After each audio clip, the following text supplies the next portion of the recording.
Good evening my dear students, welcome back to the repair tutorial. आज के video session में हम physics का सेगमेंट देखेंगे। फिजिक्स में मैंने पहला लेसन कंप्लीट कर दिया है, प्रकाश का परावर्तन, जिसमें बहुत सारे छोटे बड़े क्वेश्चंस, उसके कॉन्सेप्ट और कुछ न्यूमेरिकल्स प्रॉब्लम को भी मैंने बता रखा है। यदि आपने उन सारे वीडियो सेशन को नहीं देखा है तो इसी वीडियो के डिस्क्रिप्शन में जाएंगे तो उस प्लेलिस्ट का मैं लिंक दे दिया हूँ, जहाँ से आप चीज़ों को आसानी से देख सकते हैं। आज हम सेकेंड लेसन स्टार्ट करेंगे और सेकेंड लेसन में हमें देखना है प्रकाश का अपवर्तन क्या होता है, प्रकाश के अपवर्तन होते कैसे हैं, माध्यम क्या होते हैं, विरल माध्यम, सघन माध्यम, इन सारी चीज़ों के बारे में हम लोग एकदम बेसिक से स्टार्ट करेंगे। यदि आपने पहले कभी भी लाइव चैप्टर को नहीं पढ़ा है तो आप यहाँ पे पढ़िए, इस वीडियो सेशन से कनेक्ट हुई है हमारे साथ, हम आपको बेटर तरीके से पढ़ाएंगे। ये क्लासेज हमारे फेसबुक पे भी चल रहा है लाइव और यूट्यूब पे भी लाइव चल रहा है। तो फेसबुक वाले जितने बच्चे हैं वो सभी बच्चे जो हैं यूट्यूब पे चैनल को आके सब्सक्राइब कर दें, क्योंकि फेसबुक पर मैं वीडियो का चैप्टर का पहला वीडियो ही अपलोड करता हूं। बाकी इसके बाद के जितने भी वीडियो जाएंगे वो सारे आपको कहां पे मिलेंगे, यूट्यूब पे मिलेंगे। तो आप वहां से लिंक कॉपी करके आप यहां आकर के चैनल को सब्सक्राइब कर दे। तो स्टार्ट करते हैं हम टॉपिक को, प्रकाश का अपवर्तन समझते हैं। प्रकाश का अपवर्तन समझने से पहले मैंने आपको दो तीन चीज़ बताया था, प्रकाश के बारे में दो तीन चीज़ बताया था। नहीं जानते हैं तो सुन लीजिए, अभी पता हो जाएगा। प्रकाश का परावर्तन जो होता है ना, परावर्तन की बात करें मतलब लेसन फर्स्ट, रिफ्लेक्शन जिसको कहते हैं। प्रकाश के परावर्तन में प्रकाश की किरण, एक देखो माध्यम समझ लो क्या होता है। पहला चीज़ आपको समझने वाला है माध्यम। माध्यम समझ लो, मैं प्रकाश का अपवर्तन का डिफिनेशन आपको बता दूंगा, लेकिन आपको यदि माध्यम के बारे में ही पता नहीं है तो आपको चीज़ें समझ में नहीं आएंगी। तो सबसे पहली चीज़ आपको माध्यम के बारे में समझना पड़ेगा, माध्यम होता क्या चीज़ है। तो माध्यम के बारे में अगर जानने की चाहें, जैसे अगर कहा जाए कि पढ़ाई का माध्यम अभी क्या है, तो पढ़ाई का माध्यम हमारे पास बहुत सारे तरीकों में अलग अलग, अभी ऑनलाइन पढ़ाई का माध्यम है, कुछ दिन पहले लॉकडाउन से पहले ऑफलाइन क्लासेस का माध्यम था। उसी प्रकार ऐसे बहुत सारे तरीके हो, जैसे इलेक्ट्रिक करंट प्रवाह का माध्यम क्या होता है, लाइट कैसे जाता है, तो तार के माध्यम से जाता है। ठीक है, हम कौन सी भाषा में कौन सी माध्यम में पढ़ाई करते हैं, तो हिंदी माध्यम, अंग्रेजी माध्यम। तो माध्यम समझ रहे हैं जो एक तरह से हेल्प करे किसी वर्क को करने में, लेकिन यहाँ पे वो चीज़ें नहीं है, यहाँ पे दूसरी चीज़ें। वो क्या दूसरी चीज़ें, तो आप बोलोगे प्रकाश वैसे चीज़ें या जो प्रकाश को एक तरफ से एक स्थान से दूसरे स्थान तक स्थानांतरित करने में, एक जगह से दूसरे जगह तक ले जाने में मदद करे। मतलब आप माध्यम उसे बोल सकते हैं जो प्रकाश को एक जगह से दूसरी जगह स्थानांतरित करते हैं। इसका डिफिनेशन आप सिंपली लिख सकते हो। क्या लिखोगे कि जो प्रकाश को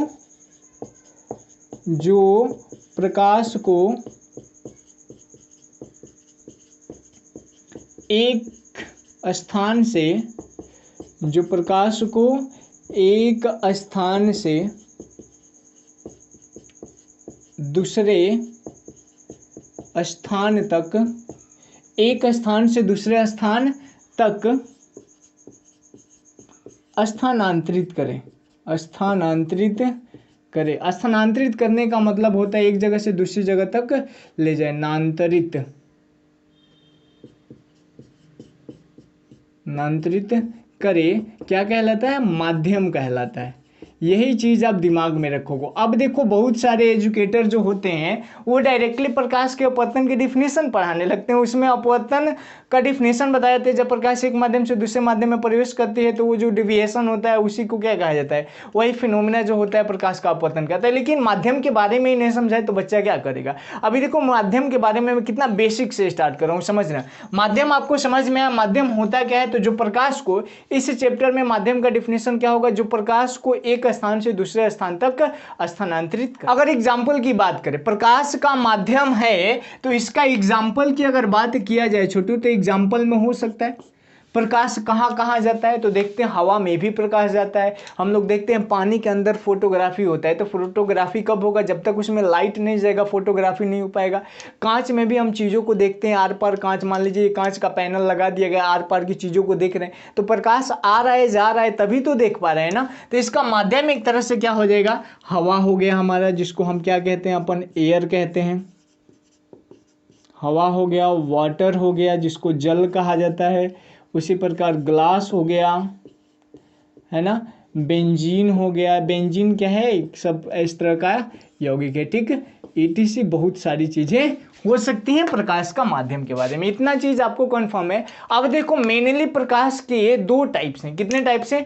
दो टाइप से मेनली प्रकाश के। कौन कौन? एक सघन माध्यम और दूसरा है विरल माध्यम। तो लिखेंगे यहाँ पे मेन टू टाइप्स ऑफ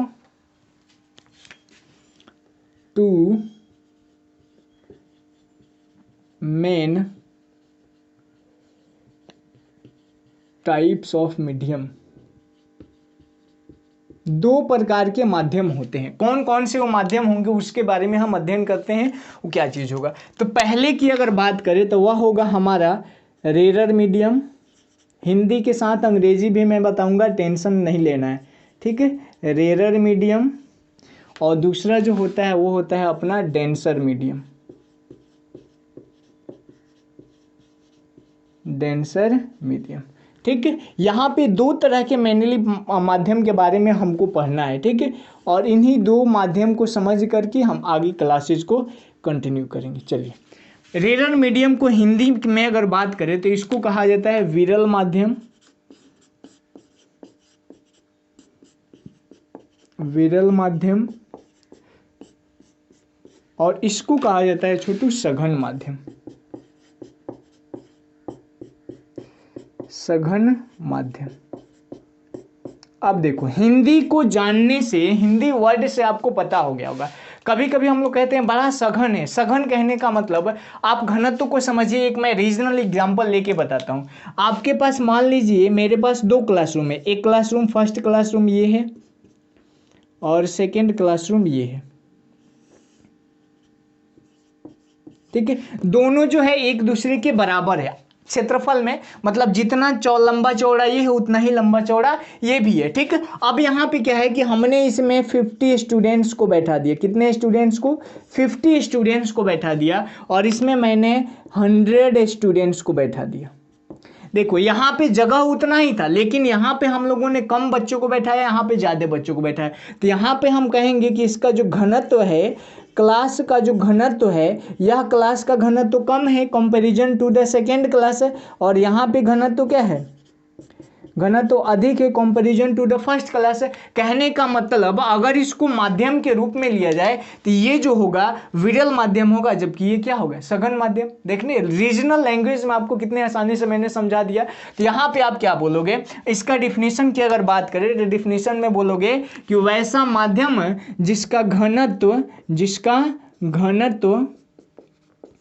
जिसका घनत्व कम हो उसको हम कहेंगे रेरर मीडियम अर्थात विरल माध्यम। और जिसका घनत्व अधिक हो, इसका डिफिनेशन क्या हो जाएगा? जिसका घनत्व, जिसको डेंसिटी कहा जाता है, घनत्व अधिक हो उसको हम क्या कहते हैं छोटू? डेंसर मीडियम कहते हैं। तो इसका डिफिनेशन आप सिंपली, मैं इसे समझाने के लिए आपको लिख रहा हूँ, आप कॉपी में बहुत अच्छे तरीके से लिखोगे। कैसे? पहला चीज़ तो ये तो यहाँ तक तो सेम है। यहाँ पे लिखेंगे दो प्रकार के मुख्यतः माध्यम होते हैं। पहला विरल माध्यम, वैसा माध्यम जिसका घनत्व कम हो उसको विरल माध्यम कहते हैं। और वैसा माध्यम जिसका घनत्व अधिक हो उसको सघन माध्यम कहेंगे। इसके और भी बहुत सारे छोटे छोटे प्रॉपर्टीज हैं। इनके कुछ इनमें जो होता है कि देखो, जब विरल माध्यम में लाइट को डालेंगे तो क्या होगा, सघन माध्यम में लाइट को इंसिडेंस कराएंगे तो क्या होगा, ठीक है। ये चीज हमें समझना है। उसके बाद में प्रकाश का अपवर्तन समझाऊंगा। मैं सोच रहा हूँ आप लोग सोच रहे होगे कि प्रकाश का अपवर्तन क्यों नहीं बता रहे हैं। मैं थोड़ा सा इसको बताऊंगा, बेसिक बता देने के बाद प्रकाश का अपवर्तन पे आएंगे, तब आपको ज्यादा से ज्यादा चीजें समझ में आएगी, ठीक है। तो यहां तक में कोई दिक्कत वाली बात नहीं है। अब देखिए, अगर मान लीजिए, इसी पे मैं समझाता हूं, अगर हमें एक बच्चे को इसमें एडजस्ट करना है और इसमें भी, तो किस में आसानी होगा, किस में हम जल्दी से कर पाएंगे एडजस्ट? तो बोलोगे इसमें, क्योंकि इसमें जगह बचेगा, इसमें जगह एकदम भरा हुआ है, ठीक है। तो सेम यही कंडीशन अप्लाई होता है प्रकाश के अपवर्तन में। प्रकाश का स्पीड होता है ना, प्रकाश का स्पीड होता है जिस स्पीड से चाल होता है, जिसको वेग कहा जाता है। तो प्रकाश का वेग भी होता है इसमें कुछ, उसको देखते हैं हम लोग। विरल माध्यम में प्रकाश का वेग अधिक होता है। ऐसा क्यों? क्योंकि हमें क्या करना है, एक बच्चे को अगर इसमें एडजस्ट करना होगा तो हम इसमें आसानी से कर पाएंगे, लेकिन इसमें कठिनाई होगी। तो यही तो है हमारा विरल माध्यम है एक तरह से कहा जाए तो। और ये हमारा है सघन माध्यम, ठीक है। ये वाला विरल माध्यम है, तो विरल माध्यम में एडजस्ट करना आसान है। दैट्स वाई हम कह सकते हैं कि विरल माध्यम में प्रकाश का वेग जो होता है वो अत्यधिक होता है, क्योंकि आसानी से जाएगा। अच्छा ये बताओ, आप भीड़ में आसानी से निकल के भाग जाओगे जल्दी से, आपको क्राउड को पार करना है, भीड़ को पार करना है, तो कहाँ पे, जहाँ भीड़ में ज़्यादा होगा, जहाँ पे ज़्यादा लोग होंगे वहाँ से आप आसानी से पार करोगे कि जहाँ कम होंगे, तो जाहिर से बोलोगे जहाँ कम होगी। तो यहाँ पे क्या है, कम है, और जब यहाँ पे कम है तो यहाँ से लाइट का वेग जो होगा, लाइट का स्पीड जो वेलोसिटी होगा, वह स्पीड वेलोसिटी क्या होगा, अत्यधिक होगा। ठीक है, और यहाँ पे क्या होगा, घनत्व तो बढ़ेगा, इसकी वजह से क्या हो जाएगा, कम हो जाएगा। तो दूसरा पॉइंट्स ये लिखेंगे आप कि विरल माध्यम में इसमें प्रकाश का वेग वेलोसिटी ऑफ लाइट अधिक होता है। एरो मार्क मैंने शॉर्ट के लिए बता दिया। ठीक है, आप ऐसे ही लिख लोगे, ये नोट्स हो गया। ठीक है, आप आसानी से पढ़ लोगे। अब इसको लैंग्वेज में लिखोगे। और दूसरे पॉइंट्स की अगर बात करें तो यहाँ पे प्रकाश का वेग जो होता है, प्रकाश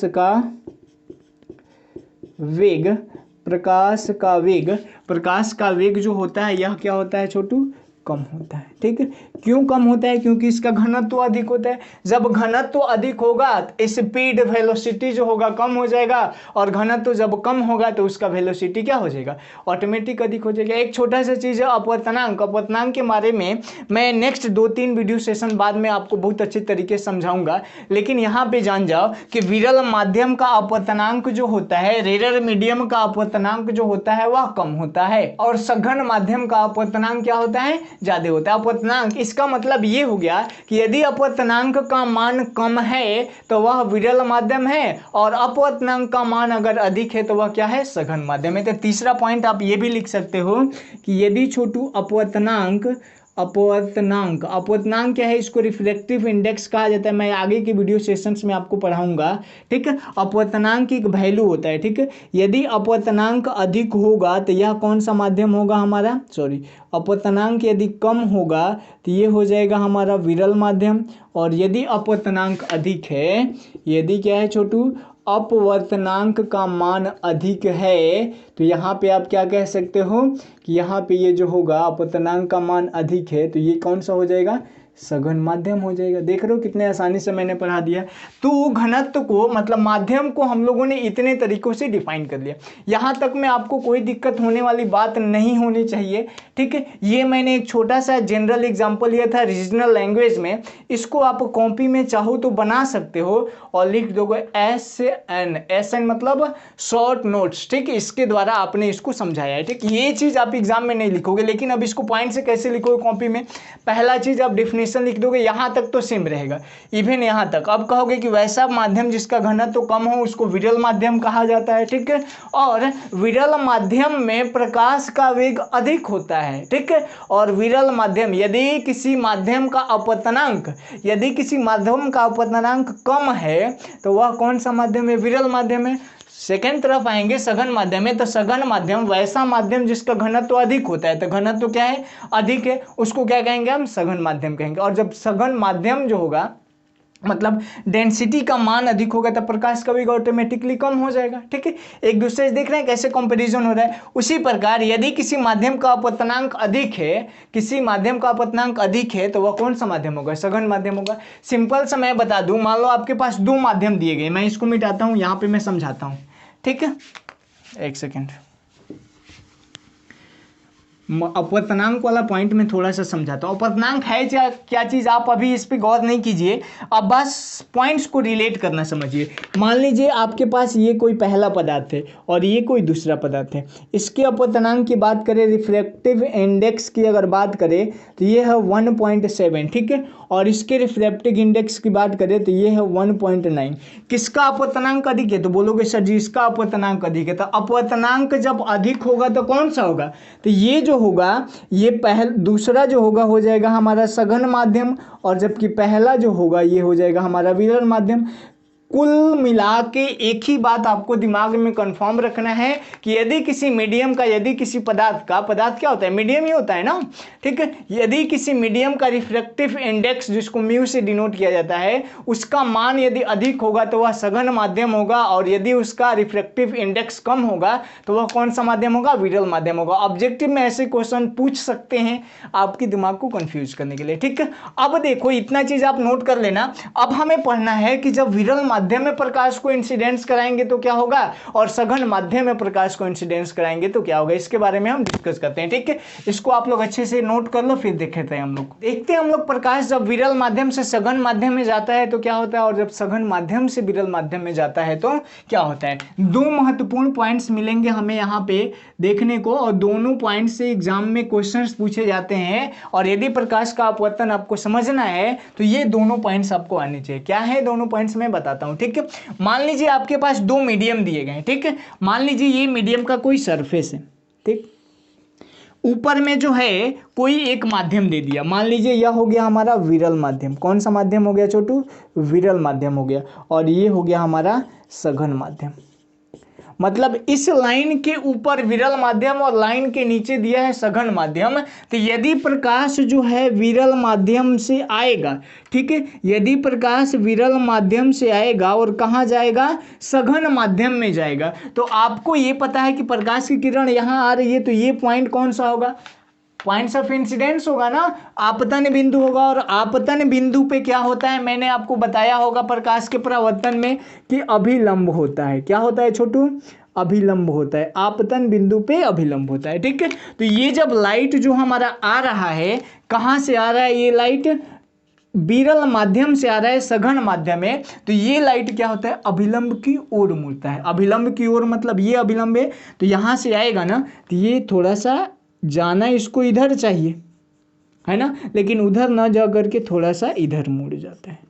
तो पहला पॉइंट आपका ये होगा कि जब प्रकाश विरल माध्यम से सघन माध्यम में जाता है तो प्रकाश किरण जो है वह अभिलंब की ओर मुड़ता है। ठीक है, ये पॉइंट्स याद रहेगा। दूसरे पॉइंट्स की अगर यहीं पे बात करें हम, तो दूसरे पॉइंट्स को भी हम लोग क्लियर कर लेते हैं। यहीं पे ये हो गया हमारा, अब यहां पे हम क्या कर देते हैं, ये हो गया हमारा सघन माध्यम,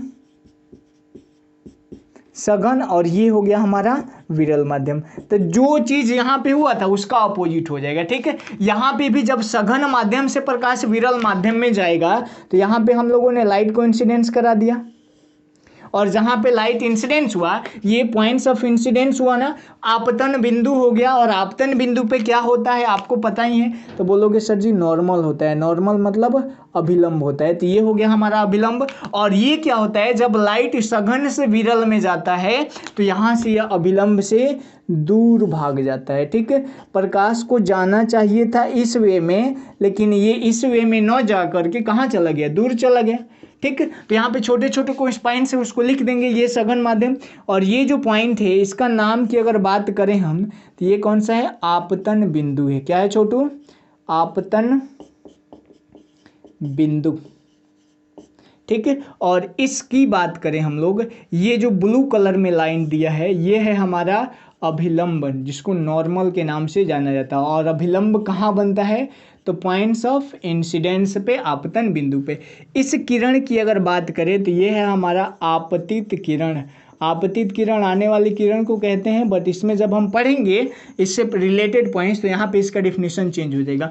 और ये जो प्रकाश हमें निकल रहा है, कौन सा निकल रहा है, ये वाला ना, इसको हम कहेंगे अपवर्तित किरण, अपवर्तित किरण।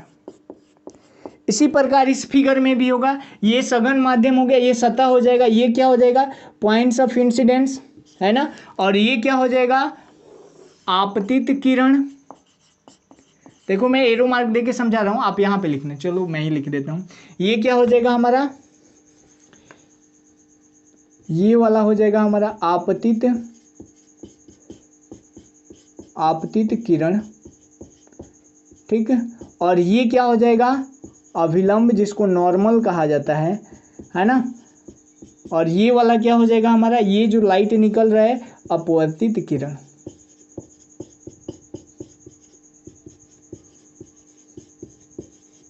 हो गए सारे पॉइंट्स। अब दोनों पॉइंट्स को आपको लिख देना है, ये यहाँ से अलग है छोटू, इसको मैंने एक ही में कर दिया, ये अलग है, ये अलग है। अब इस फिगर से आप क्या लिखोगे कि जब प्रकाश विरल माध्यम से, माध्यम को मैं थोड़ा सा डिनोट करता हूँ, हाईलाइट करता हूँ,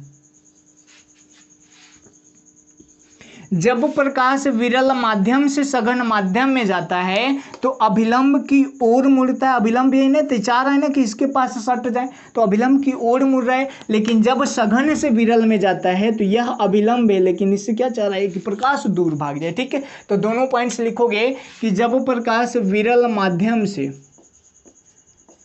माध्यम से कहाँ जा रहा है, सघन माध्यम में जा रहा है, तो ये प्रकाश क्या हो रहा है, विरल से सघन में जा रहा है, तो ये प्रकाश की किरण अभिलंब की